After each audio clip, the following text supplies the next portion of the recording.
We know that young families need support to raise their children, and I intend on extending a tax cut for those families of $6,000, which is the largest child tax credit that we have given in a long time, so that those young families can afford to buy a crib, buy a car seat, buy clothes for their children.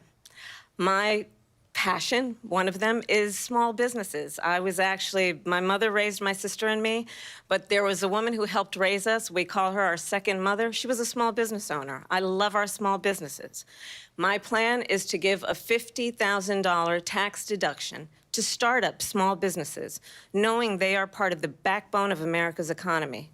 My opponent, on the other hand, his plan is to do what he has done before, which is to provide a tax cut for billionaires and big corporations, which will result in $5 trillion to America's deficit. My opponent has a plan that I call the Trump's sales tax, which would be a 20% tax on everyday goods that you rely on to get through the month. Economists have said that that Trump sales tax would actually result for middle-class families in about $4,000 more a year because of his policies and his ideas about what should be the backs of middle-class people paying for tax cuts for billionaires. President Trump, I'll give you 2 minutes. First of all, I have no sales tax. That's an incorrect statement. She knows that. We're doing tariffs on other countries. Other countries are going to finally, after 75 years, pay us back for all that we've done for the world. And the tariff will be substantial in some cases. I took in billions and billions of dollars, as you know, from China. In fact, they never took the tariff off because there was so much money they can't. It would totally destroy everything that they've set out to do. They're taking in billions of dollars from China and other places. They've left the tariffs on. When I had it, I had tariffs, and yet I had no inflation. Look, we've had a terrible economy because inflation which is really known as a country buster. It breaks up countries. We have inflation like very few people have ever seen before, probably the worst in our nation's history.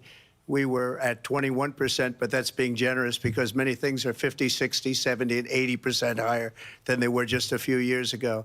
This has been a disaster for people, for the middle class, but for every class. On top of that, we have millions of people pouring into our country from prisons and jails, from mental institutions and insane asylums, and they're coming in and they're taking jobs that are occupied right now by African Americans and Hispanics, and also unions. Unions are going to be affected very soon. And you see what's happening. You see what's happening with towns throughout the United States. You look at Springfield, Ohio. You look at Aurora in Colorado. They are taking over the towns. They're taking over buildings. They're going in violently. These are the people that Xi and Biden led into our country, and they're destroying our country. They're dangerous. They're at the highest level of criminality, and we have to get them out. We have to get them out fast. I created one of the greatest economies in the history of our country. I'll do it again and even better. We are going to get to immigration and border security during this debate, but I would like to let Vice President Harris respond on the economy here. Well, I would love to. Let's talk about what Donald Trump left us. Donald Trump left us the worst unemployment since the Great Depression. Donald Trump left us the worst public health epidemic in a century. Donald Trump left us the worst attack on our democracy since the Civil War. And what we have done is clean up Donald Trump's mess. What we have done and what I intend to do is build on what we know are the aspirations and the hopes of the American people. But I'm going to tell you all in this debate tonight, you're going to hear from the same old tired playbook, a bunch of lies, grievances, and name-calling. What you're going to hear tonight is a detailed and dangerous plan called Project 2025 that the former president intends on implementing if he were elected again. I believe very strongly that the American people want a president who understands the importance of bringing us together, knowing we have so much more in common than what separates us. And I pledge to you to be a president for all Americans. President Trump will give you a minute here to respond. Number one, I have nothing to do, as you know, and as she knows better than anyone, I have nothing to do with Project 2025. That's out there. I haven't read it. I don't want to read it purposely. I'm not going to read it. This was a group of people that got together. They came up with some ideas, I guess some good, some bad. but it makes no difference. I have nothing to do. Everybody knows I'm an open book. Everybody knows what I'm going to do. Cut taxes very substantially and create a great economy like I did before. We had the greatest economy. We got hit with a pandemic. And the pandemic was not since 1917, where 100 million people died, has there been anything like it. We did a phenomenal job with the pandemic. We handed them over a country where the economy and where the stock market was higher than it was before the pandemic came in. Nobody's ever seen anything like it. We made ventilators for the entire world. We got gowns, we got masks, we did things that nobody thought possible. And people give me credit for rebuilding the military. They give me credit for a lot of things, but not enough credit for the great job we did with the pandemic. But the only jobs they got were bounce back jobs. These were jobs bounced back, and it bounced back and it went to their benefit. But I was the one that created them. They know it, and so does everybody else. Vice President Harris, I'll let you respond. So Donald Trump has no plan for you. And when you look at his economic plan, it's all about tax breaks for the richest people. I am offering what I describe as an opportunity economy, and the best economists in our country, if not the world, have reviewed our relative plans for the future of America. What Goldman Sachs has said is that Donald Trump's plan would make the economy worse, mine would strengthen the economy. What the Wharton School has said is Donald Trump's plan would actually explode the deficit. 16 Nobel laureates have described his economic plan as something that would increase inflation and by the middle of next year would invite a recession. You just have to look at where we are and where we stand on the issues. And I'd invite you to know that Donald Trump actually has no plan for you because he is more interested in defending himself than he is in looking out for you. That's just a soundbite. They gave her that to say.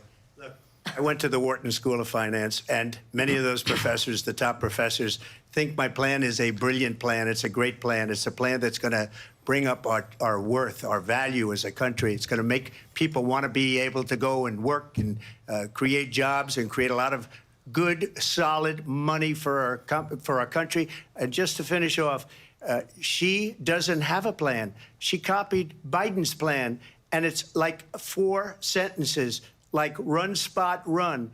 4 sentences that are just, oh, we'll try and lower taxes. She doesn't have a plan. Take a look at her plan. She doesn't have a plan. Mr. President, I do want to drill down on something you both brought up.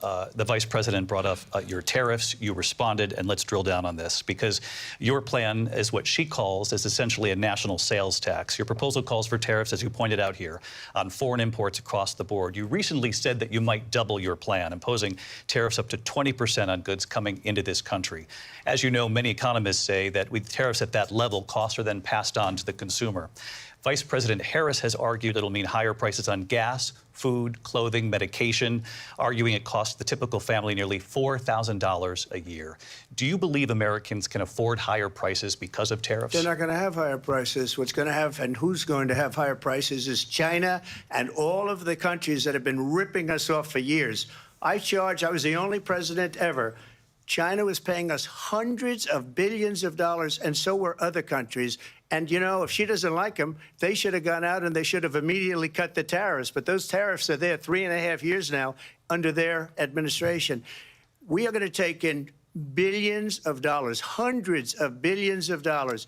I had no inflation, virtually no inflation. They had the highest inflation perhaps in the history of our country, because I've never seen a worse period of time. People can't go out and buy cereal or bacon or eggs or anything else. The people of our country are absolutely dying with what they've done. They've destroyed the economy. And all you have to do is look at a poll. The polls say 80 and 85 and even 90% that the Trump economy was great, that their economy was terrible. Vice President Harris, I do want to ask for your response, and you heard what the president said there, because the Biden administration did keep a number of the Trump tariffs in place. So how do you respond? Well, let's be clear that the Trump administration resulted in a trade deficit, one of the highest we've ever seen in the history of America.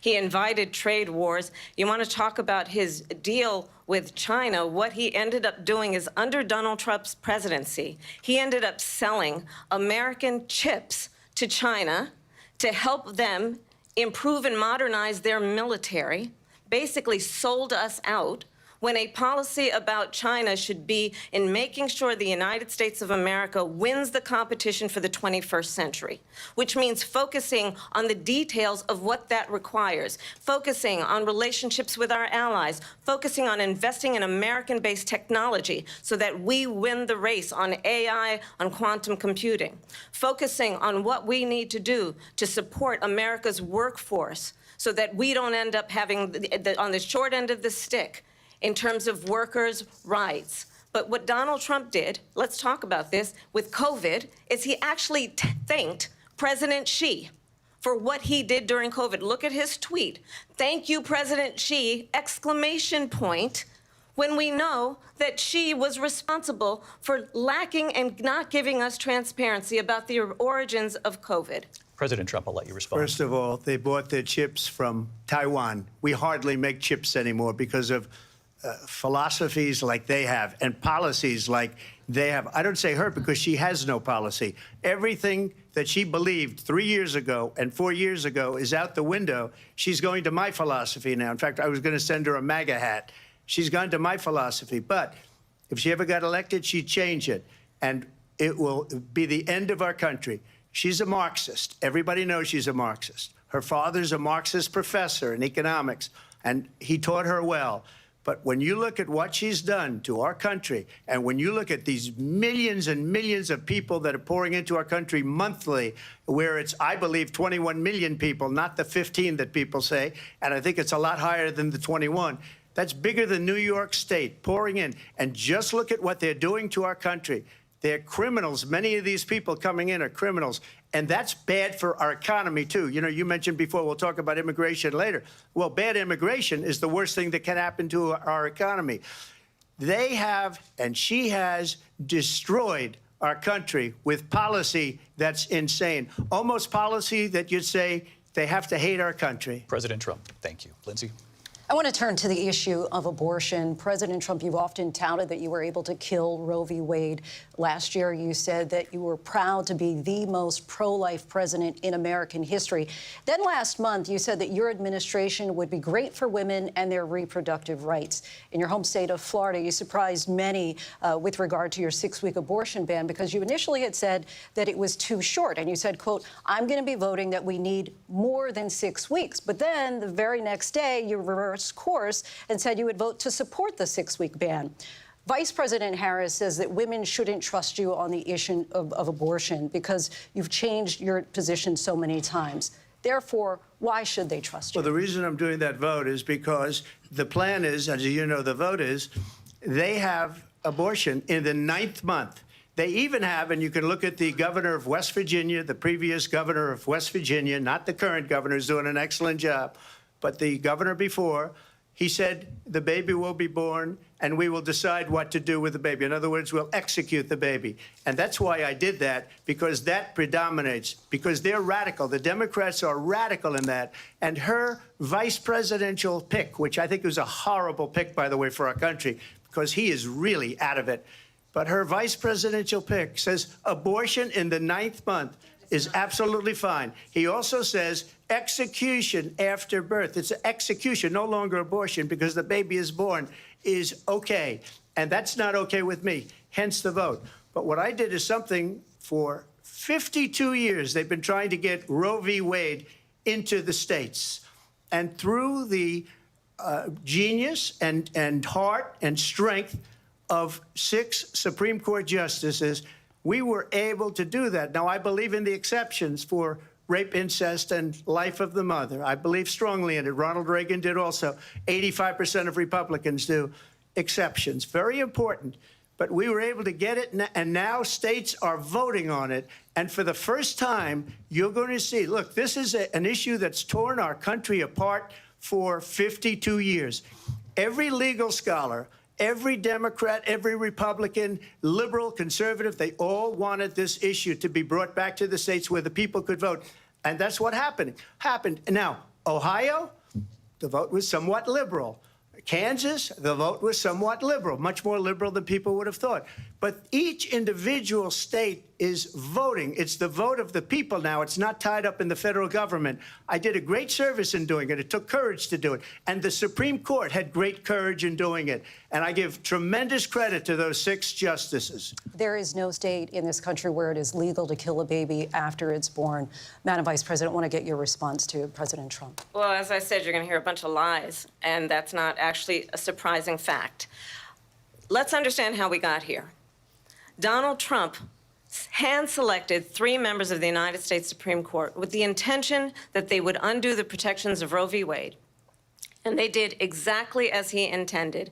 And now in over 20 states, there are Trump abortion bans, which make it criminal for a doctor or nurse to provide health care. In one state, it provides prison for life. Trump abortion bans that make no exception even for rape and incest, which understand what that means. A survivor of a crime of violation to their body does not have the right to make a decision about what happens to their body next. That is immoral. And one does not have to abandon their faith or deeply held beliefs to agree. The government, and Donald Trump certainly, should not be telling a woman what to do with her body. I have talked with women around our country. You want to talk about this is what people wanted? Pregnant women who want to carry a pregnancy to term, suffering from a miscarriage, being denied care in an emergency room because the healthcare providers are afraid they might go to jail, and she's bleeding out in a car in the parking lot. She didn't want that. Her husband didn't want that. A 12 or 13-year-old survivor of incest being forced to carry a pregnancy to term. They don't want that.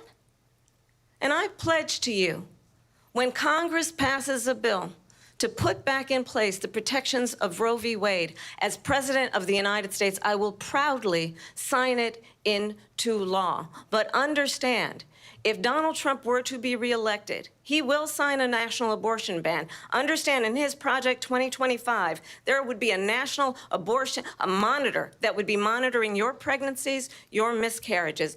I think the American people believe that certain freedoms, in particular the freedom to make decisions about one's own body, should not be made by the government. Thank you, Vice President Harris. Well, there she goes again. It's a lie. I'm not signing a ban, and there's no reason to sign a ban because we've gotten what everybody wanted. Democrats, Republicans, and everybody else, and every legal scholar wanted it to be brought back into the states, and the states are voting. And it may take a little time, but for 52 years, this issue has torn our country apart, and they've wanted it back in the states. And I did something that nobody thought was possible. The states are now voting. What she says is an absolute lie. And as far as the abortion ban, no, I'm not in favor of abortion ban, but it doesn't matter because this issue has now been taken over by the states. Would you veto a national abortion ban if it came to your desk? Well, I won't have to because, again, 2 things. Number one, she said she'll go back to Congress. She'll never get the vote. It's impossible for her to get the vote, especially now with the 50-50 and essentially 50-50 in both Senate and the House. She's not going to get the vote. She can't get the vote. She won't even come close to it. So it's just talk. You know what it reminds me of? When they said they're going to get student loans terminated, and it ended up being a total catastrophe. The student loans, and then her, I think probably her boss, if you call him a boss, he spends all his time on the beach. But look, her boss went out and said, we'll do it again. We'll do it a different way. And he went out, got rejected again by the Supreme Court. So all these students got taunted with this whole thing about this whole idea. And how unfair that would have been, part of the reason they lost, to the millions and millions of people that had to pay off their student loans. They didn't get it for free. But they were saying it's the same way that they talked about that they talk about abortion. But if I could just get a yes or no, because your running mate, J.D. Vance, has said that you would veto it if it did come to your desk. Well, I didn't discuss it with J.D. In all fairness, J.D., and I don't mind if he has a certain view, but I think he was speaking for me, but I really didn't. Look, we don't have to discuss it because she'd never be able to get it, just like she couldn't get student loans. They couldn't get student loans. They didn't even come close to getting student loans. They taunted young people and a lot of other people that had loans. They can never get this approved. So it doesn't matter what she says about going to Congress. Well, wonderful. Let's go to Congress. Do it. But the fact is that for years they wanted to get it out of Congress and out of the federal government, and we did something that everybody said couldn't be done. And now you have a vote of the people on abortion. Vice President Harris, I want to give you your time to respond, but I do want to ask, would you support any restrictions on a woman's right to an abortion? I absolutely support reinstating the protections of Roe v. Wade. And as you rightly mentioned, nowhere in America is a woman carrying a pregnancy to term and asking for an abortion. That is not happening. It's insulting to the women of America. And understand what has been happening under Donald Trump's abortion bans. Couples who pray and dream of having a family are being denied IVF treatments. What is happening in our country? Working people, working women who are working 1 or 2 jobs, who can barely afford childcare as it is, have to travel to another state to get on a plane sitting next to strangers to go and get the health care she needs. Barely can afford to do it, and what you are putting her through is unconscionable. And the people of America have not, the majority of Americans believe in a woman's right to make decisions about her own body, and that is why in every state where this issue has been on the ballot, in red and blue states both, the people of America have voted for freedom. Vice President Harris, Excuse me, I thank have you. to respond. Another lie. It's another lie. I have been a leader on IVF, which is fertilization. The IVF, I have been a leader. In fact, when they got a very negative decision on IVF from the Alabama courts, I saw the people of Alabama and the legislature 2 days later voted it in. I've been a leader on it. They know that, and everybody else knows it. I have been a leader on fertilization, IVF. And the other thing, you should ask, will she allow abortion in the 8th month, 9th month, 7th month? Come on. Okay, would you do that? Why don't you ask her that question? Why don't you answer the question? Would you because veto? under Roe v. Wade, Answer the question, would you veto? you could do abortions in the 7th month, the 8th month, the 9th That's month, not true. and probably after birth. Just look at the governor, former governor of Virginia. The governor of Virginia said, we put the baby aside, and then we determine what we want to do with the baby. President Trump, thank you. We're going to turn now to immigration and border security. We know it's an issue that's important to Republicans, Democrats, voters across the board in this country. Vice President Harris, you were tasked by President Biden with getting to the root causes of migration from Central America. We know that illegal border crossings reached a record high in the Biden administration. This past June, President Biden imposed tough new asylum restrictions. We know the numbers since then have dropped significantly. But my question to you tonight is, why did the administration wait until 6 months before the election to act? And would you have done anything differently from President Biden on this? So I'm the only person on this stage who has prosecuted transnational criminal organizations for the trafficking of guns, drugs, and human beings. And let me say that the United States Congress, including some of the most conservative members of the United States Senate, came up with a border security bill which I supported. And that bill would have put 1,500 more border agents on the border to help those folks who are working there right now overtime, trying to do their job. It would have allowed us to stem the flow of fentanyl coming into the United States. I know there are so many families watching tonight who have been personally affected by the surge of fentanyl in our country. That bill would have put more resources to allow us to prosecute transnational criminal organizations for trafficking in guns, drugs, and human beings. But you know what happened to that bill? Donald Trump got on the phone, called up some folks in Congress, and said, kill the bill. And you know why? Because he'd prefer to run on a problem instead of fixing a problem. And understand, this comes at a time where the people of our country actually need a leader who engages in solutions, who actually addresses the problems at hand. But what we have in the former president is someone who would prefer to run on a problem instead of fixing a problem. And I'll tell you something, he's going to talk about immigration a lot tonight, even when it's not the subject that is being raised. And I'm going to actually do something really unusual, and I'm going to invite you to attend one of Donald Trump's rallies, because it's a really interesting thing to watch. You will see during the course of his rallies, he talks about fictional characters like Hannibal Lecter. He will talk about windmills cause cancer. And what you will also notice is that people start leaving his rallies early out of exhaustion and boredom. And I will tell you, the one thing you will not hear him talk about is you. You will not hear him talk about your needs, your dreams, and your desires. And I'll tell you, I believe you deserve a president who actually puts you first, and I pledge to you that I will. Vice President Harris, thank you. President Trump, on that point, I want to get your response. Well, I would like to respond. Let me just ask, though, why did you try to kill that bill, and successfully so? That would have put thousands of additional agents and officers on the border. First, let me respond as to the Please. rallies. She said people start leaving. People don't go to her rallies. There's no reason to go. And the people that do go, she's bussing them in and paying them to be there, and then showing them in a different light. So she can't talk about that. People don't leave my rallies. We have the biggest rallies, the most incredible rallies in the history of politics. That's because people want to take their country back. Our country is being lost. We're a failing nation. And it happened 3.5 years ago. And what's going on here, you're going to end up in World War III, just to go into another subject. What they have done to our country by allowing these millions and millions of people to come into our country, and look at what's happening to the towns all over the United States. And a lot of towns don't want to talk. It's not going to be Aurora or Springfield. A lot of towns don't want to talk about it because they're so embarrassed by it. In Springfield, they're eating the dogs, the people that came in. They're eating the cats. They're eating the pets of the people that live there. And this is what's happening in our country, and it's a shame. As far as rallies are concerned, as far as the reason they go is they like what I say. They want to bring our country back. They want to make America great again. It's a very simple phrase, make America great again. She's destroying this country, and if she becomes president, this country doesn't have a chance of success. Not only success, we'll end up being Venezuela on steroids.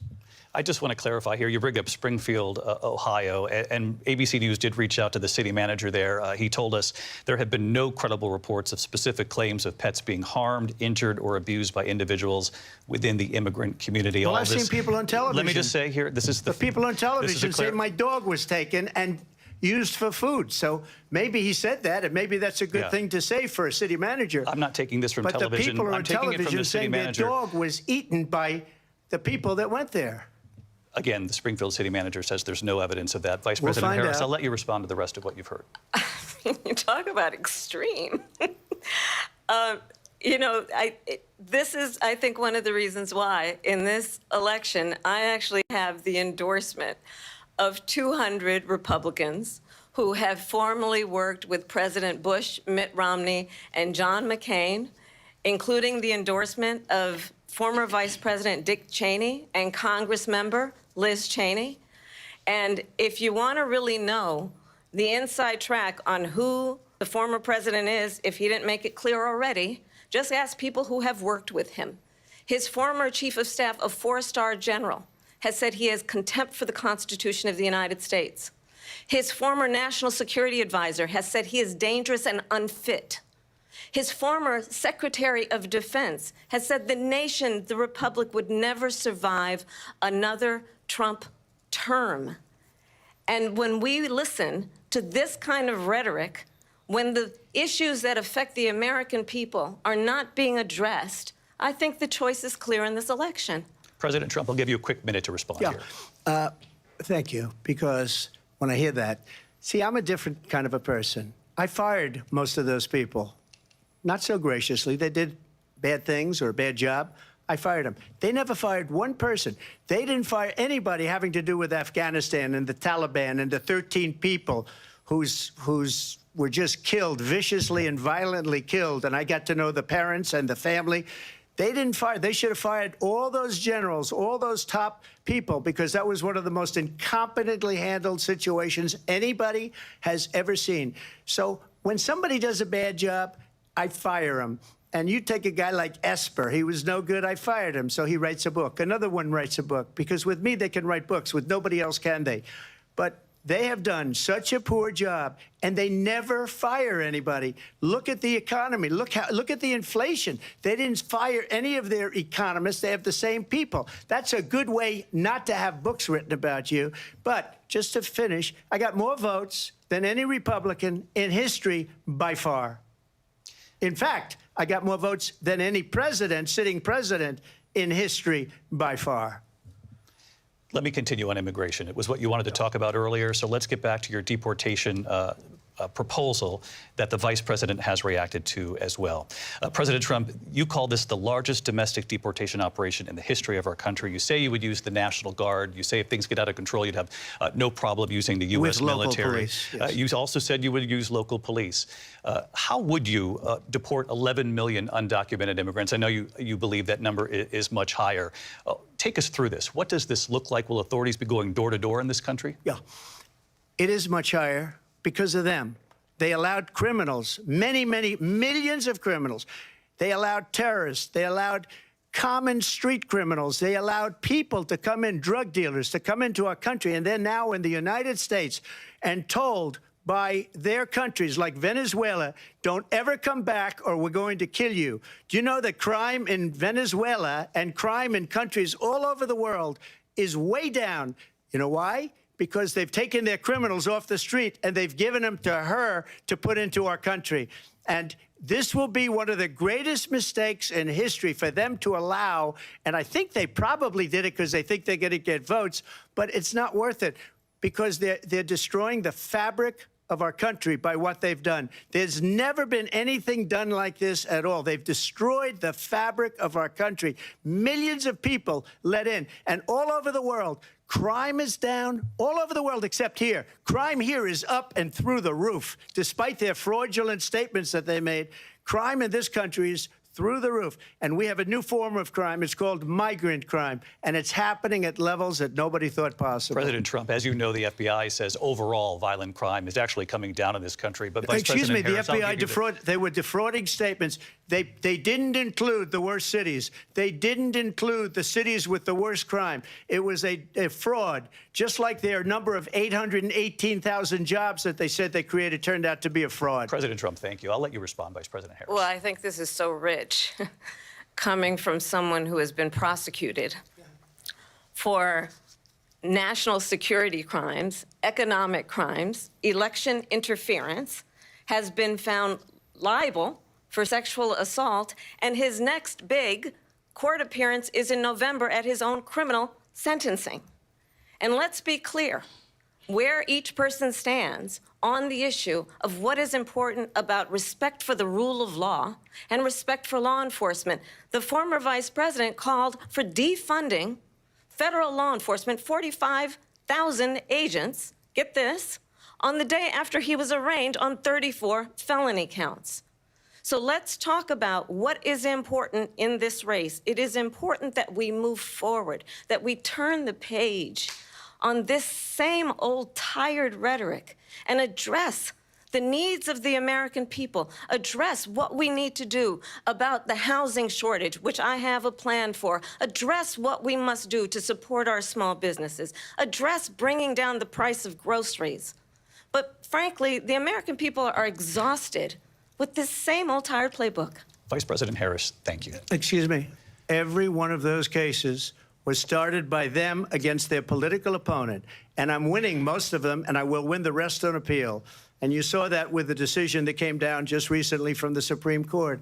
I'm winning most of them. But those are cases, it's called weaponization. Never happened in this country. They weaponized the Justice Department. Every one of those cases was involved with the DOJ, from Atlanta and Fani Willis to the Attorney General of New York and the DA in New York. Every one of those cases. And then they say, oh, he's a criminal. They're the ones that made them go after me. By the way, Joe Biden was found essentially guilty on the documents case. And what happened in my documents case? They said, oh, that's the toughest of them all. A complete and total victory. 2 months ago, it was thrown out. It's weaponization, and they used it, and it's never happened in this country. They used it to try and win an election. They're fake cases. President Trump, thank you. A really quick response here, Vice President Harris, on this notion of weaponization of the Justice Department. Well, let's talk about extreme and understand the context in which this election in 2024 is taking place. The United States Supreme Court recently ruled that the former president would essentially be immune from any misconduct if he were to enter the White House again. Understand, this is someone who has openly said he would terminate, I'm quoting, terminate the Constitution of the United States, that he would weaponize the Department of Justice against his political enemies. Someone who has openly expressed disdain for members of our military. Understand what it would mean if Donald Trump were back in the White House with no guardrails, because certainly we know now the court won't stop him. We know J.D. Vance is not going to stop him. It's up to the American people. Vice President stop Harris, him. thank you. Lindsay? Vice President Harris, in your last run for president. This is the one that weaponized, not me. She weaponized. I probably took a bullet to the head because of the things that they say about me. They talk about democracy. I'm a threat to democracy. They're the threat to democracy with a fake Russia investigation We do have a lot that went nowhere. We have a lot to get to. Lindsay? Vice President Harris, in your last run for president, you said you wanted to ban fracking. Now you don't. You wanted mandatory government buyback programs for assault weapons. Now your campaign says you don't. You supported decriminalizing border crossings. Now you're taking a harder line. I know you say that your values have not changed. So then why have so many of your policy positions changed? So my values have not changed, and I'm going to discuss at least every point that you've made. But in particular, let's talk about fracking, because we're here in Pennsylvania. I made that very clear in 2020. I will not ban fracking. I have not banned fracking as Vice President of the United States. And in fact, I was the tie-breaking vote on the Inflation Reduction Act, which opened new leases for fracking. My position is that we have got to invest in diverse sources of energy so we reduce our reliance on foreign oil. We have had the largest increase in domestic oil production in history because of an approach that recognizes that we cannot over-rely on foreign oil. As it relates to my values, let me tell you, I grew up a middle-class kid raised by a hardworking mother who worked and saved and was able to buy our first home when I was a teenager. The values I bring to the importance of home ownership, knowing not everybody got handed $400 million on a silver platter and then filed bankruptcy 6 times, is a value that I bring to my work to say we are going to work with the private sector and home builders to increase 3 million homes, increase by 3 million homes by the end of my first term. My work that is related to having a friend when I was in high school who was sexually assaulted by her stepfather. And my focus then on protecting women and children from violent crime is based on a value that is deeply grounded in the importance of standing up for those who are most vulnerable. My work that is about protecting Social Security and Medicare is based on long-standing work that I have done, protecting seniors from scams. My values have not changed. And what is important is that there is a president who actually brings values and a perspective that is about lifting people up and not beating people down and name-calling. The true measure of the leader is the leader who actually understands the strength is not in beating people down, it's in lifting people up.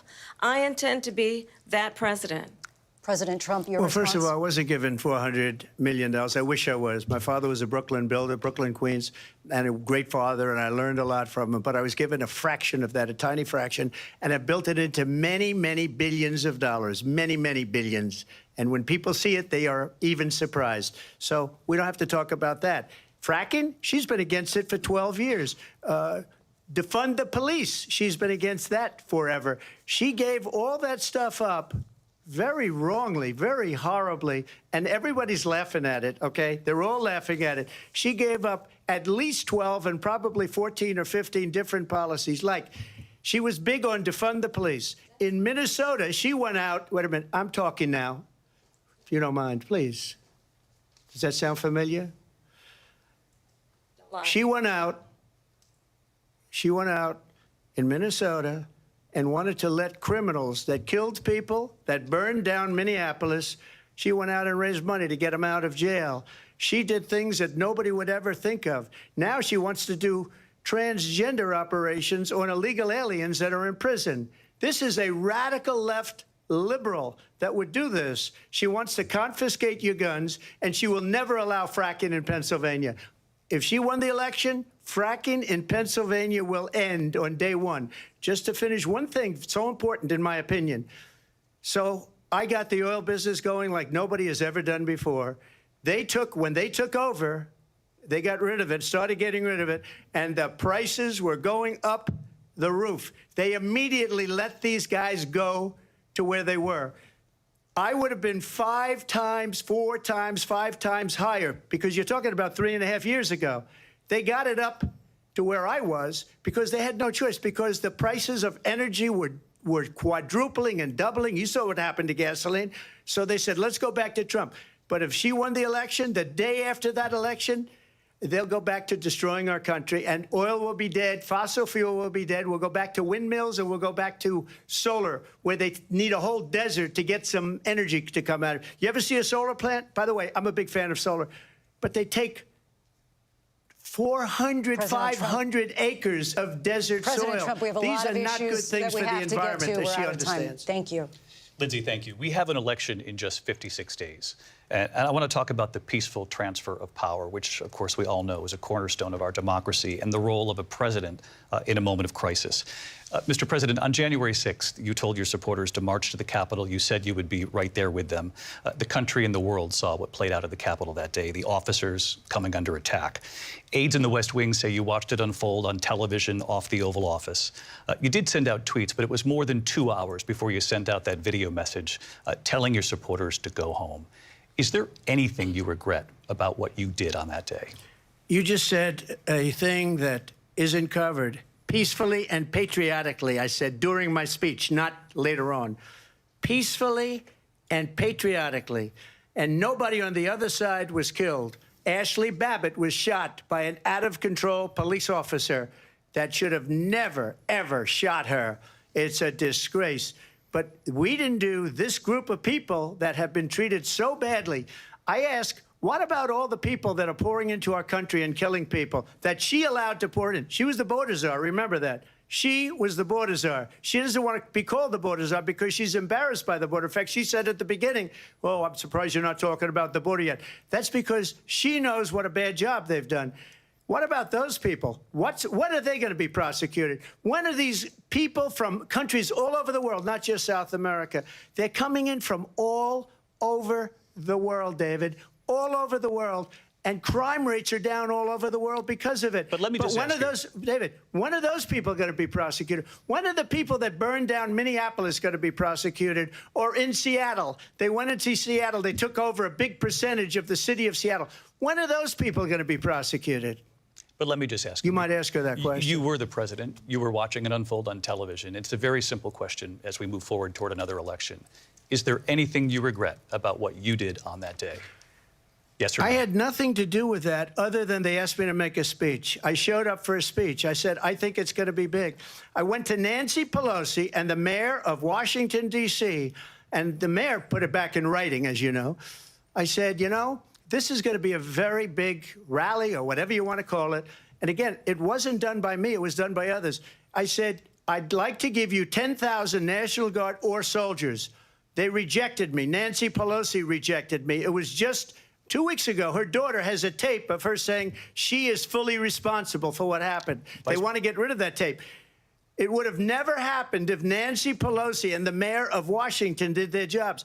I wasn't responsible for security. Nancy Pelosi was responsible. She didn't do her job. The question was about you as president, not about former Speaker Pelosi, but I do want Vice President Harris to respond here. I was at the Capitol on January 6th. I was the vice president-elect. I was also an acting senator. I was there. And on that day, the President of the United States incited a violent mob to attack our nation's capital, to desecrate our nation's capital. On that day, 140 law enforcement officers were injured, and some died. And understand, the former president has been indicted and impeached for exactly that reason. But this is not an isolated situation. Let's remember Charlottesville, where there was a mob of people carrying tiki torches, spewing anti-Semitic hate. And what did the president then at the time say? There were fine people on each side. Let's remember that when it came to the Proud Boys, a militia, The president said, the former president said, stand back and stand by. So for everyone watching who remembers what January 6th was, I say we don't have to go back. Let's not go back. We're not going back. It's time to turn the page. And if that was a bridge too far for you, well, there is a place in our campaign for you to stand for country, to stand for our democracy, to stand for rule of law, and to end the chaos, and to end the approach that is about attacking the foundations of our democracy because you don't like the outcome. And be clear on that point. Donald Trump, the candidate, has said in this election there will be a bloodbath if this and the outcome of this election is not to his liking. Let's turn the page on this. Let's not go back. Let's chart a course for the future and not go backwards to the past. Let me just follow up here. It was a different term, and it was a term that related to energy because they have destroyed our energy business. That was where bloodbath was. Also, on Charlottesville, that story has been, as you would say, debunked. Laura Ingraham, Sean Hannity, Jesse, all of these people, they covered it. If they go an extra sentence, they will see it was perfect. It was debunked in almost every newspaper, but they still bring it up, just like they bring 2025 up. They bring all of this stuff up. I ask you this. You talk about the Capitol. Why are we allowing these millions of people to come through on the southern border? How come she's not doing anything? And I'll tell you what I would do, and I would be very proud to do it. I would say we would both leave this debate right now. I'd like to see her go down to Washington, D.C. during this debate because we're wasting a lot of time. Go down to, because she's been so bad, it's so ridiculous. Go down to Washington, D.C. and let her sign a bill to close up the border because they have the right to do it. They don't need bills. They have the right to do it. The President of the United States, you'll get him out of bed. You'll wake him up at 4 o'clock in the afternoon. Right. You'll say, come on down to the office. Let's sign a bill. If he signs a bill that the border is closed, all he has to do is say it to the Border Patrol, who are phenomenal. If they do that, the border is closed. Mr. Those President, people are killing many people, unlike J6. We talked immigration here tonight. I do want to focus on this next issue to both of you because it really brings us this into focus, truth in these times that we're living in.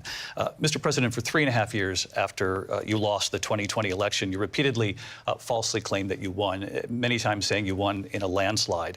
In the past couple of weeks leading up to this debate, you have said, quote, you lost by a whisker, that you, quote, didn't quite make it, that you came up a little bit short. I said that? Are you now acknowledging that you lost in 2020? No, I don't acknowledge that at all. But I you said did that say sarcastically. That. You know that. It was said, oh, we lost by a whisker. That was said sarcastically. Look, there's so much proof. All you have to do is look at it. And they should have sent it back to the legislatures for approval. I got almost 75 million votes, the most votes any sitting president has ever gotten. I was told if I got 63, which was what I got in 2016, you can't be beaten.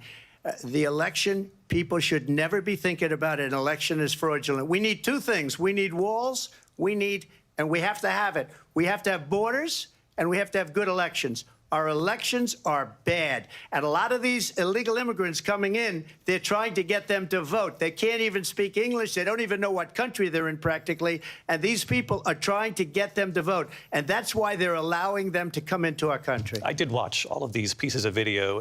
I didn't detect the sarcasm, lost by a whisker. We didn't quite make it. And we should just point out here as clarification, and you know this, you and your allies, 60 cases in front of many judges, many of them no Republican. No judge looked at it. And said there was no we didn't have widespread fraud. standing. That's the other thing. They said we didn't have standing, a technicality. Can you imagine a system where a person in an election doesn't have standing? The President of the United States doesn't have standing. That's how we lost. If you look at the facts, and I'd love to have you'll do a special on it, I'll show you Georgia, and I'll show you Wisconsin, and I'll show you Pennsylvania, and I'll show you.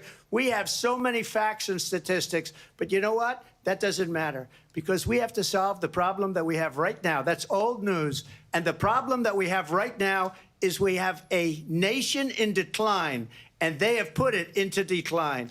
We have a nation that is dying, David. Mr. President, thank you. Vice President Harris, you heard the president there tonight. He said he didn't say that he lost by a whisker. So he still believes he did not lose the election that was won by President Biden and yourself. But I do want to ask you about something that's come up in the last couple of days. This was a post from President Trump about this upcoming election just weeks away. He said, when I win, those people who cheated, and then he lists donors, voters, election officials, he says will be prosecuted to the fullest extent of the law, which will include long-term prison sentences. One of your campaign's top lawyers responded saying, we won't let Donald Trump intimidate us. We won't let him suppress the vote. Is that what you believe he's trying to do here? Donald Trump was fired by 81 million people. So let's be clear about that. And clearly he is having a very difficult time processing that. But we cannot afford to have a president of the United States who attempts, as he did in the past, to upend the will of the voters in a free and fair election. And I'm going to tell you that I have traveled the world as Vice President of the United States, and world leaders are laughing at Donald Trump. I have talked with military leaders, some of whom worked with you, and they say you're a disgrace. And when you then talk in this way in a presidential debate and deny what over and over again are court cases you have lost because you did, in fact, lose that election, it leads one to believe that perhaps we do not have in the candidate to my right the temperament or the ability to not be confused about fact. That's deeply troubling, and the American people deserve better. I'll give you 1 minute to respond, Mr. President. Let me just say about world leaders. Viktor Orban, one of the most respected men, they call him a strong man. He's a tough person, smart. Prime Minister of Hungary. They said, why is the whole world blowing up? 3 years ago, it wasn't. Why is it blowing up? He said, because you need Trump back as president. They were afraid of him. China was afraid, and I don't like to use the word afraid, but I'm just quoting him. China was afraid of him. North Korea was afraid of him. Look at what's going on with North Korea, by the way. He said Russia was afraid of him. I ended the Nord Stream 2 pipeline, and Biden put it back on day one, but he ended the XL pipeline. The XL pipeline in our country, he ended that. But he let the Russians build a pipeline going all over Europe and heading into Germany, the biggest pipeline in the world. Look, Viktor Orban said it. He said the most respected, most feared person is Donald Trump. We had no problems when Trump was president. But when this weak, pathetic man that you saw at a debate just a few months ago, that if he weren't in that debate, he'd be running instead of her. She got no votes. He got 14 million votes. What you did, you talk about a threat to democracy. He got 14 million votes, and they threw him out of office. And you know what? I'll give you a little secret. He hates her. He can't stand her. But he got 14 million votes. They threw him out. She got 0 votes. And when she ran, she was the first one to leave because she failed. And now she's running. I don't understand it, but I'm okay with it because your time is I up. think we're going to do very well. We've got a lot more to get to. Turning now to the Israel-Hamas war and the hostages who are still being held, Americans among them. Vice President Harris, in December, you said, quote, Israel has a right to defend itself, but you added, quote, it matters how, saying international humanitarian law must be respected. Israel must do more to protect innocent civilians. You said that 9 months ago. Now an estimated 40,000 Palestinians are dead. Nearly 100 hostages remain. Just last week, Prime Minister Benjamin Netanyahu said there's not a deal in the making. President Biden has not been able to break through the stalemate. How would you do it? Well, let's understand how we got here. On October 7, Hamas, a terrorist organization, slaughtered 1,200 Israelis. Many of them young people who were simply attending a concert. Women were horribly raped. And so absolutely, I said then, I say now, Israel has a right to defend itself. We would.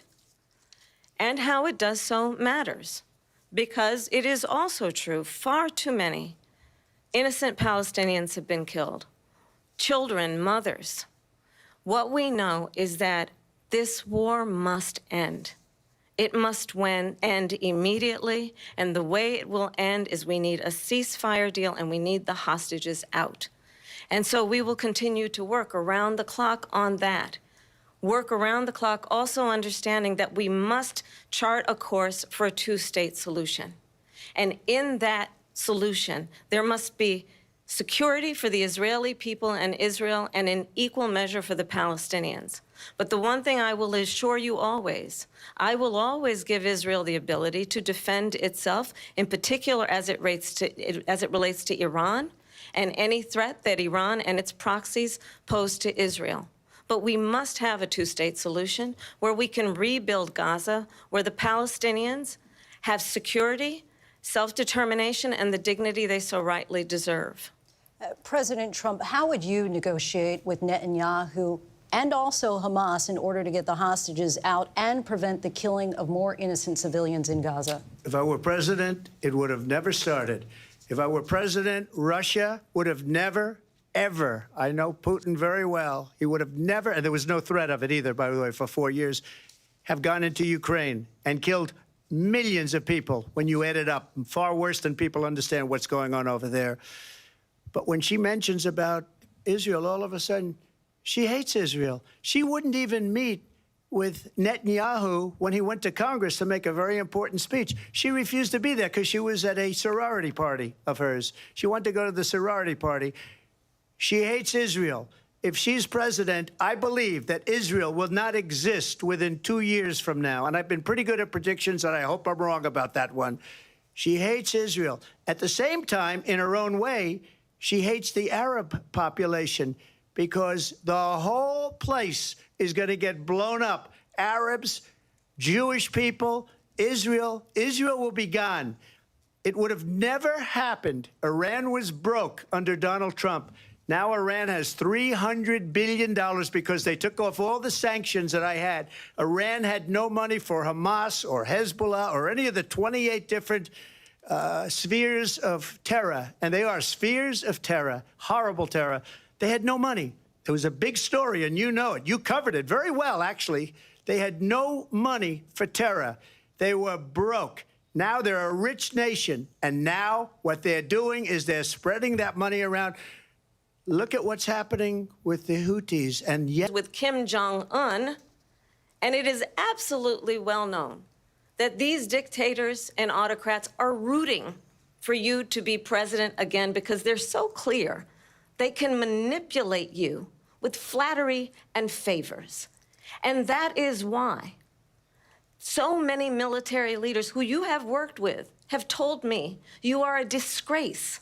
That is why we understand that we have to have a president who is not consistently weak and wrong on national security, including the importance of upholding and respecting in highest regard our military. Vice President Harris, thank you. they're the ones, and she's the one that caused it, that's weak on national security by allowing every nation last month for the year, 168 different countries sending people into our country. Their crime rates are way down.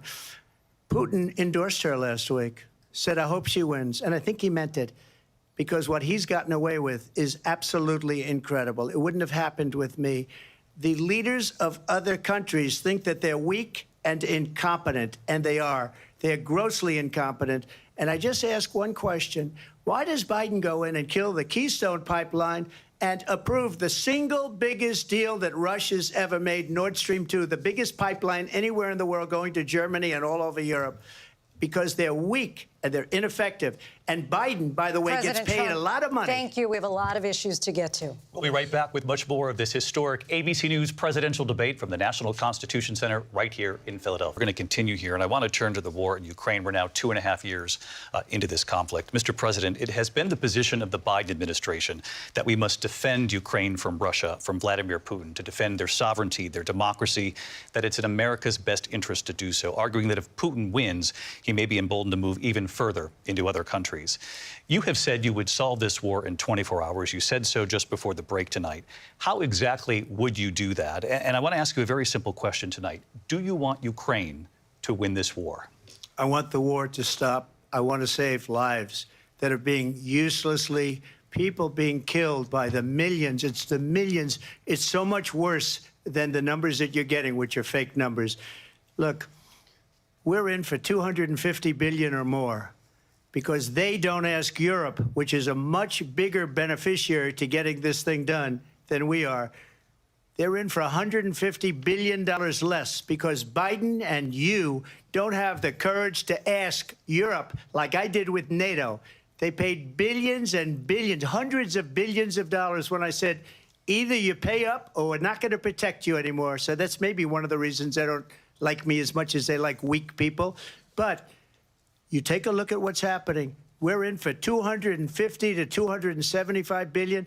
They're into 100 to 150. They should be forced to equalize. With that being said, I want to get the war settled. I know Zelensky very well, and I know Putin very well. I have a good relationship, and they respect your president, okay? They respect me. They don't respect Biden. How would you respect him? Why? For what reason? He hasn't even made a phone call in 2 years to Putin, hasn't spoken to anybody. They don't even try and get it. That is a war that's dying to be settled. I will get it settled before I even become president. If I win, when I'm president-elect, and what I'll do is I'll speak to one, I'll speak to the other, I'll get them together. That war would have never happened. And in fact, when I saw Putin after I left, unfortunately left because our country has gone to hell. But after I left, when I saw him building up soldiers, he did it after I left, I said, oh, he must be negotiating. It must be a good, strong point of negotiation. Well, it wasn't, because Biden had no idea how to talk to him. He had no idea how to stop it. And now you have millions of people dead, and it's only getting worse, and it could lead to World War III. Don't kid yourself, David. We're playing with World War III, and we have a president that we don't even know if he's... Where is our president? We don't even know if he's a president. And just to clarify they here... threw him out of a campaign like a dog. We don't even know. Is he our president? But we have a president, Mr. President, that doesn't know he's alive. Your time is up. Just to clarify in the question, do you believe it's in the U.S. best interests for Ukraine to win this war, yes or no? I think it's the U.S. best interest to get this war finished and just get it done. All right. Negotiate a deal, because we have to stop all of these human lives from being destroyed. I want to take this to Vice President Harris. I want to get your thoughts on support for Ukraine in this moment, but also, as Commander-in-Chief, if elected, how would you deal with Vladimir Putin, and would it be any different from what we're seeing from President Biden? Well, first of all, it's important to remind the former president you're not running against Joe Biden, you're running against me. I believe the reason that Donald Trump says that this war would be over within 24 hours is because he would just give it up. And that's not who we are as Americans. Let's understand what happened here. I actually met with Zelensky a few days before Russia invaded, tried through force to change territorial boundaries, to defy one of the most important international rules and norms, which is the importance of sovereignty and territorial integrity. And I met with President Zelensky. I shared with him American intelligence about how he could defend himself. Days later, I went to NATO's eastern flank, to Poland and Romania. And through the work that I and others did, we brought 50 countries together to support Ukraine in its righteous defense. And because of our support, because of the air defense, the ammunition, the artillery, the javelins, the Abrams tanks that we have provided, Ukraine stands as an independent and free country. If Donald Trump were president, Putin would be sitting in Kyiv right now. And understand what that would mean, because Putin's agenda is not just about Ukraine. Understand why the European allies and our NATO allies are so thankful that you are no longer president, and that we understand the importance of the greatest military alliance the world has ever known, which is NATO, and what we have done to preserve the ability of Zelensky and the Ukrainians to fight for their independence. Otherwise, Putin would be sitting in Kyiv with his eyes on the rest of Europe, starting with Poland. And why don't you tell the 800,000 Polish Americans right here in Pennsylvania how quickly you would give up for the sake of favor and what you think is a friendship with what is known to be a dictator who would eat you for lunch. Vice President Harris, thank you. We've heard from both of you on Ukraine tonight. Afghanistan came up in the last hour. I wanted her to respond to something you said earlier, and please, I'll give you a minute here. Putin would be sitting in Moscow, and he wouldn't have lost 300,000 men and women, but he would have been sitting in Moscow quiet, please. He would have been sitting in Moscow much happier than he is right now. But eventually, you know, he's got a thing that other people don't have. He's got nuclear weapons. They don't ever talk about that. He's got nuclear weapons. Nobody ever thinks about that. And eventually, maybe he'll use them, and maybe he hasn't been that threatening. But he does have that, something we don't even like to talk about. Nobody likes to talk about it. But just so you understand, they sent her to negotiate peace before this war started. 3 days later, he went in and he started the war because everything they said was weak and stupid. They said the wrong things. That war should have never started. She was the emissary. They sent her in to negotiate with Zelensky and Putin, and she did. And the war started 3 days later. And that's the kind of talent we have with her. She's worse than Biden. In my opinion, I think he's the worst president in the history of our country. She goes down as the worst vice president in the history of our country. But let me tell you something. She is a horrible negotiator.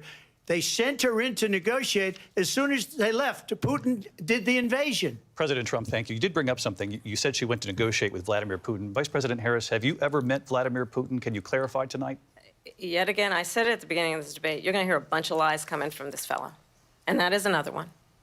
When I went to meet with President Zelensky, I've now met with him over 5 times. The reality is it has been about standing as America always should, as a leader upholding international rules and norms, as a leader who shows strength, understanding that the alliances we have around the world are dependent on our ability to look out for our friends and not favor our enemies because you adore strongmen instead of caring about democracy.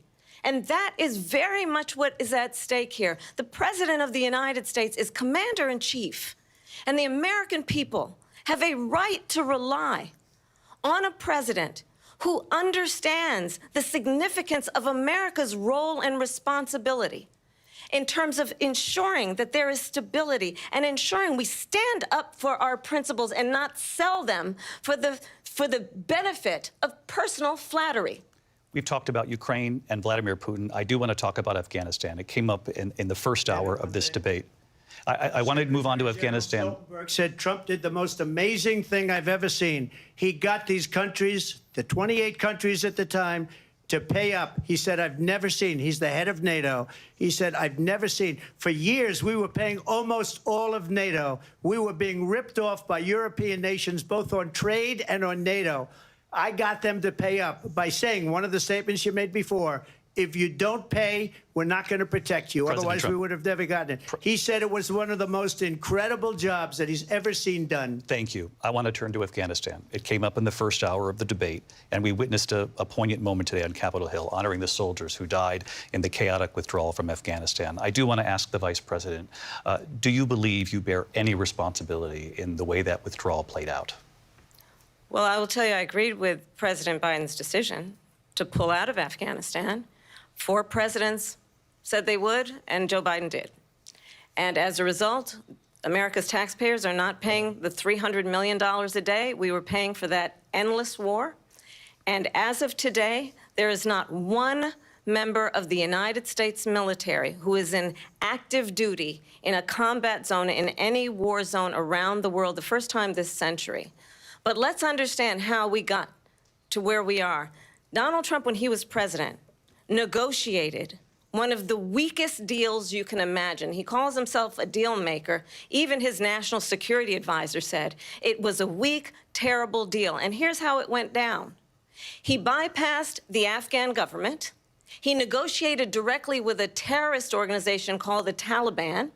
The negotiation involved the Taliban getting 5,000 Taliban terrorists released. And get this, and the president at the time invited the Taliban to Camp David, a place of storied significance for us as Americans, a place where we honor the importance of American diplomacy, where we invite and receive respected world leaders. And this former president, as president, invited them to Camp David because he does not, again, appreciate the role and responsibility of the President of the United States to be commander-in-chief with a level of respect. And this gets back to the point of how he has consistently disparaged and demeaned members of our military, fallen soldiers, and the work that we must do to uphold the strength and the respect of the United States of America around the world. Vice President Harris, thank you. President Trump, your response to her saying that you began the negotiations with the Taliban. So if you take a look at that period of time, the Taliban was killing our soldiers, a lot of them, with snipers. And I got involved with the Taliban because the Taliban was doing the killing. That's the fighting force within Afghanistan. They don't bother doing that because, you know, they deal with the wrong people all the time. But I got involved. And Abdul is the head of the Taliban. He is still the head of the Taliban. And I told Abdul, don't do it anymore. You do it anymore, you're going to have problems. And he said, why do you send me a picture of my house? I said, you're going to have to figure that out, Abdul. And for 18 months, we had nobody killed. We did have an agreement negotiated by Mike Pompeo. It was a very good agreement. The reason it was good, it was we were getting out. We would have been out faster than them, but we wouldn't have lost the soldiers. We wouldn't have left many Americans behind, and we wouldn't have left $85 billion worth of brand new, beautiful military equipment behind. And just to finish, they blew it. The agreement said you have to do this, this, and they didn't do it. They didn't do it. The agreement was terminated by us because they didn't do what they were supposed to do. I want to move on. And these people did the worst withdrawal and, in my opinion, the most embarrassing moment in the history of our country. And by the way, that's why Russia attacked Ukraine, because they saw how incompetent she and her boss are. President Trump, thank you. I want to move on now to race and politics in this country. Mr. President, you recently said of Vice President Harris, quote, I didn't know she was black until a number of years ago when she happened to turn black, and now she wants to be known as black. I want to ask a bigger picture question here tonight. Why do you believe it's appropriate to weigh in on the racial identity of your opponent? I don't, and I don't care. I don't care what she is. I don't care. You make a big deal out of something. I couldn't care less. Whatever she wants to be is okay with me. But those were your words, so I'm asking... I don't know. I mean, all I can say is I read where she was not black, that she put out, and I'll say that. And then I read that she was black, and that's okay. Either one was okay with me. That's up to her. That's up to her. Vice President Harris, your thoughts on this? I think it's, I mean, honestly, I think it's a tragedy that we have someone who wants to be president who has consistently, over the course of his career, attempted to use race to divide the American people. You know, I do believe that the vast majority of us know that we have so much more in common than what separates us, and we don't want this kind of approach that is just constantly trying to divide us, and especially by race. And let's remember how Donald Trump started. He was land, he owned buildings, and he was investigated because he refused to rent property to black families. Let's remember, this is the same individual who took out a full-page ad in the New York Times calling for the execution of 5 young black and Latino boys who were innocent, the Central Park 5. Took out a full-page ad calling for their execution. This is the same individual who spread birther lies about the first black president of the United States. And I think the American people want better than that, want better than this, want someone who understands, as I do, I travel our country. We see in each other a friend. We see in each other a neighbor. We don't want a leader who is constantly trying to have Americans point their fingers at each other. I meet with people all the time who tell me, can we please just have discourse about how we're going to invest in the aspirations and the ambitions and the dreams of the American people? Knowing that regardless of people's color or the language their grandmother speaks, we all have the same dreams and aspirations and want a president who invests in those, not in hate and division. Vice President Harris, thank you. Lindsay? President Trump, this is now your third time. This is the most divisive presidency in the history of our country. There's never been anything like it. They're destroying our country, and they come up with things like what she just said. Going back many, many years, when a lot of people, including Mayor Bloomberg, agreed with me on the Central Park Five, they admitted, they said, they pled guilty. And I said, well, if they pled guilty, they badly hurt a person, killed a person ultimately. And if they pled guilty, then they pled, we're not guilty. But this is a person that has to stretch back years, 40, 50 years ago, because there's nothing now. I built one of the greatest economies in the history of the world, and I'm going to build it again. It's going to be bigger, better, and stronger. But they're destroying our economy. They have no idea what a good economy is. Their oil policies, every single policy. And remember this, she is Biden. You know, she's trying to get away from Biden. I don't know the gentleman, she says. She is Biden. The worst inflation we've ever had, a horrible economy because inflation has made it so bad, and she can't get away with that. Thank you. Your time is up, Lindsay. I want to respond to that, though. I want to just respond briefly. Clearly, I am not Joe Biden, and I am certainly not Donald Trump.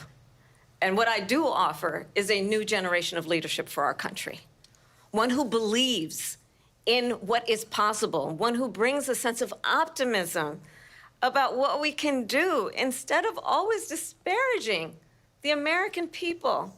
I believe in what we can do to strengthen our small businesses, which is why I have a plan. Let's talk about our plans and let's compare the plans.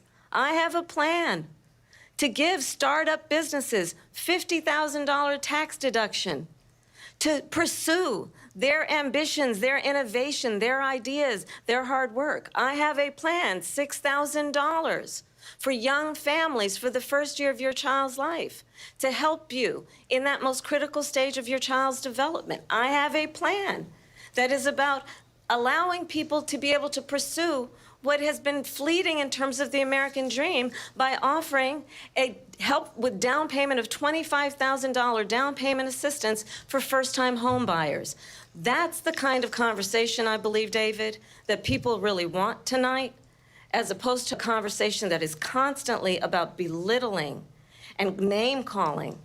Let's turn the page Vice President and move Harris, forward. thank you. Let's turn to policy. President Let's turn Trump, back we to have policy. to move on. President Trump. Let's turn to policy, She has please. a plan to defund the police. She has a plan to confiscate everybody's gun. President Trump, she we has do a have to plan move on to not other allow issues. fracking in Pennsylvania or anywhere else. Okay. Thank you, That's Mr. what her President. plan is until just recently. I just need Lindsay, to go ahead. respond President because Trump, no, the President former Trump. president has No, said I'm something sorry. twice that I need to respond No, to. I'm sorry. I We're just going need to move on, respond Vice one President time Harris. to what he President has said Trump, this multiple is times. now your Yes. third time running for president. You have long vowed to repeal and replace the Affordable Care Act, also known as Obamacare. You have failed to accomplish that. You now say you're going to keep Obamacare, quote, unless we can do something much better. Correct. Last month, you said, quote, we're working on it. So tonight, 9 years after you first started running, do you have a plan, and can you tell us what it is? Obamacare was lousy health care, always was. It's not very good today. And what I said, that if we come up with something, and we are working on things, we're going to do it and we're going to replace it. But remember this, I inherited Obamacare because Democrats wouldn't change it. They wouldn't vote for it. They were unanimous. They wouldn't vote to change it. If they would have done that, we would have had a much better plan than Obamacare. But the Democrats came up. They wouldn't vote for it. I had a choice to make when I was president. Do I save it and make it as good as it can be, never going to be great, or do I let it rot? And I felt I had an obligation, even though politically it would have been good to just let it rot and let it go away. I decided, and I told my people, the top people, and they're very good people. I have a lot of good people in that administration. We read about the bad ones. We had some real bad ones, too, and so do they. They have really bad ones. The difference is they don't get rid of them. But let me just explain. I had a choice to make. Do I save it and make it as good as it can be, or do I let it rot? And I saved it. I did the right thing. But it's still never going to be great, and it's too expensive for people. And what we will do is we're looking at different plans. If we can come up with a plan that's going to cost our people, our population, less money and be better health care than Obamacare, then I would absolutely do it. But until then, I'd run it as good as it can be run. So just a yes or no, you still do not have a plan? I have concepts of a plan. I'm not president right now. But if we come up with something, I would only change it if we come up with something that's better and less expensive. And there are concepts and options we have to do that. And you'll be hearing about it in the not-too-distant future. Vice President Harris, in 2017, you supported Bernie Sanders' proposal to do away with private insurance and create a government-run health care system. 2 years later, you proposed a plan that included a private insurance option. What is your plan today? Well, first of all, I absolutely support, and over the last 4 years as vice president, private health care options. But what we need to do is maintain and grow the Affordable Care Act. But I'll get to that, Lindsay. I just need to respond to a previous point that the former president has made. I've made very clear my position on fracking. And then this business about taking everyone's guns away. Tim Walz and I are both gun owners. We're not taking anybody's guns away. So stop with the continuous lying about this stuff. As it relates to the Affordable Care Act, understand, just look at the history to know where people stand.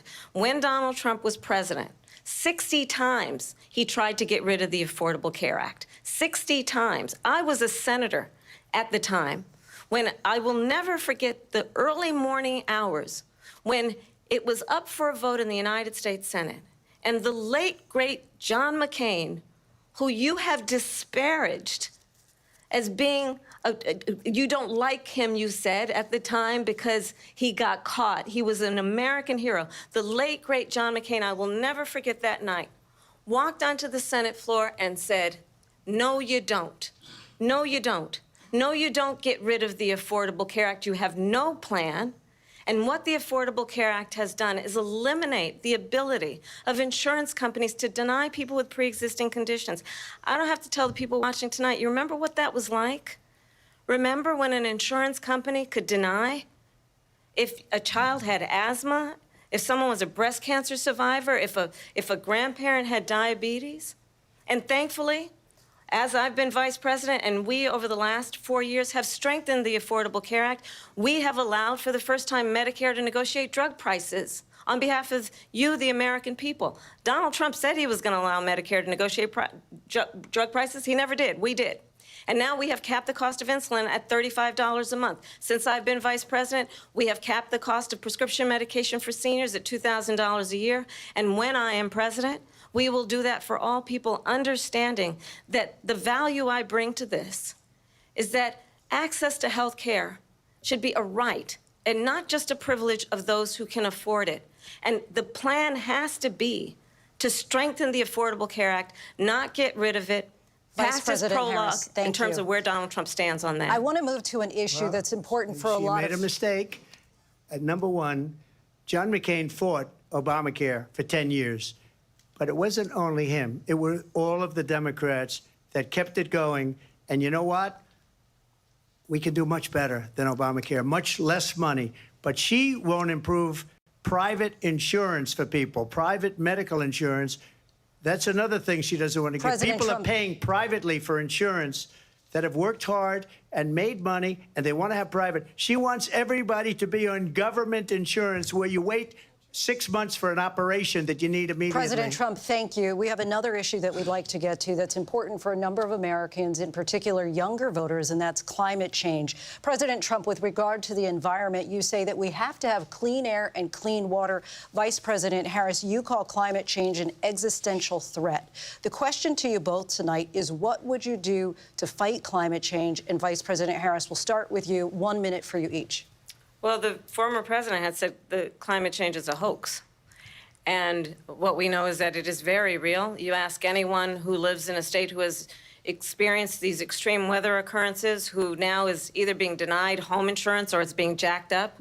You ask anybody who has been the victim of what that means in terms of losing their home, having nowhere to go. We know that we can actually deal with this issue. The young people of America care deeply about this issue. And I am proud that as vice president over the last 4 years, we have invested $1 trillion in a clean energy economy, while we have also increased domestic gas production to historic levels. We have created over 800,000 new manufacturing jobs while I have been vice president. We have invested in clean energy to the point that we are opening up factories around the world. Donald Trump said he was going to create manufacturing jobs. He lost manufacturing jobs. And I'm also proud to have the endorsement of the United Auto Workers and Sean Fain, who also know that part of building a clean energy economy includes investing in American-made products, American automobiles. It includes growing what we can do around American manufacturing and opening up auto plants, not closing them like happened under Donald Trump. Vice President Harris, thank you. That didn't happen under Donald Trump. Let me just tell you, they lost 10,000 manufacturing jobs this last month. It's going, they're all leaving. They're building big auto plants in Mexico, in many cases owned by China. They're building these massive plants, and they think they're going to sell their cars into the United States because of these people. What they have given to China is unbelievable.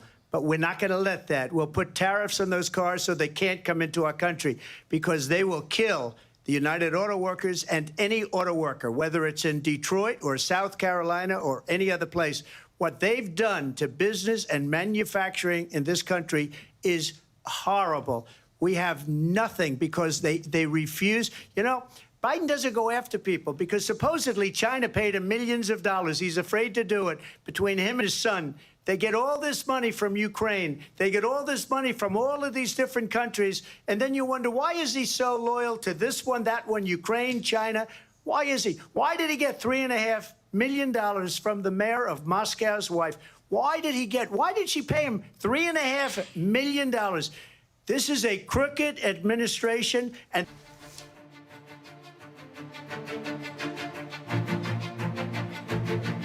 The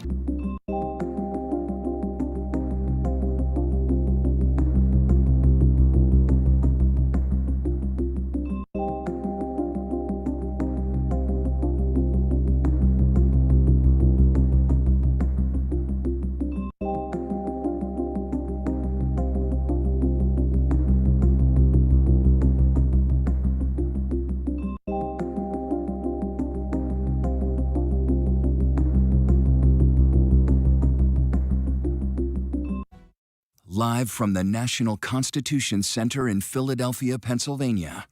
Here again, David Muir and Lindsay Davis.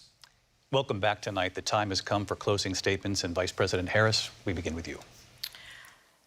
So I think you've heard tonight two very different visions for our country. One that is focused on the future, and the other that is focused on the past, and an attempt to take us backward. But we're not going back. And I do believe that the American people know we all have so much more in common than what separates us. And we can chart a new way forward.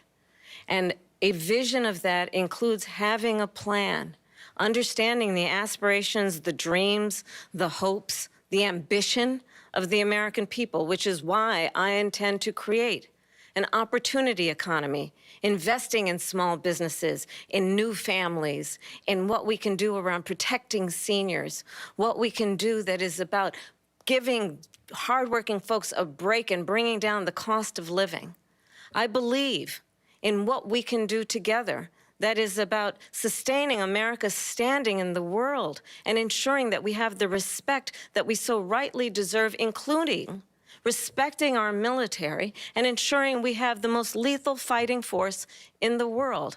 I will be a president that will protect our fundamental rights and freedoms, including the right of a woman to make decisions about her own body and not have her government tell her what to do. I'll tell you, I started my career as a prosecutor. I was a DA, I was an attorney general, a United States senator, and now vice president. I've only had one client, the people. And I'll tell you, as a prosecutor, I never asked a victim or a witness, are you a Republican or a Democrat? The only thing I ever asked them, are you okay? And that's the kind of president we need right now.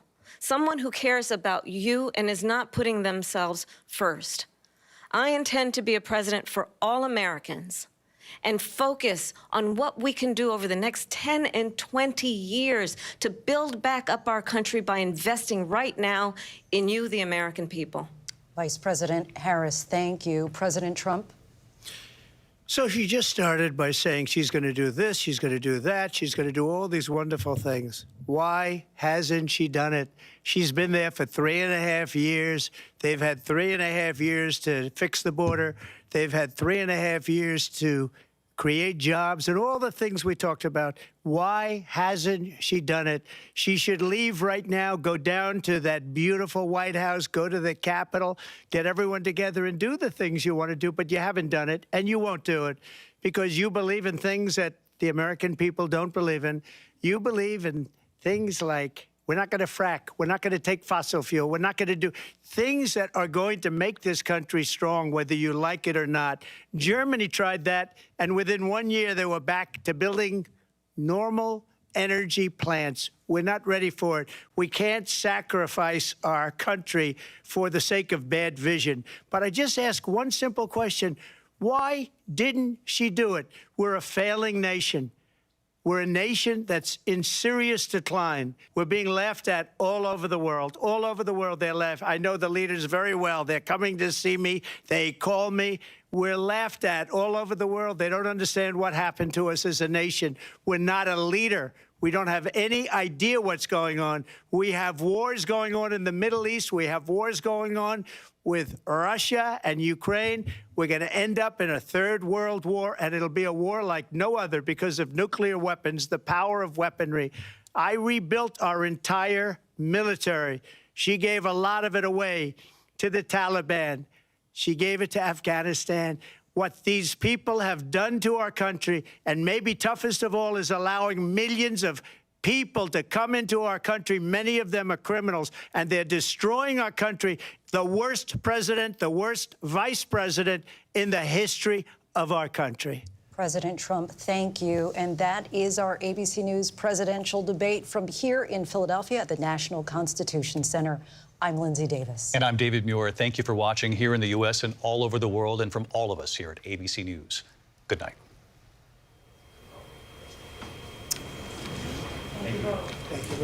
And we are here live on ABC with our post-debate comments. I'm Martha Raddatz. It was a lively debate from the economy to abortion to Afghanistan.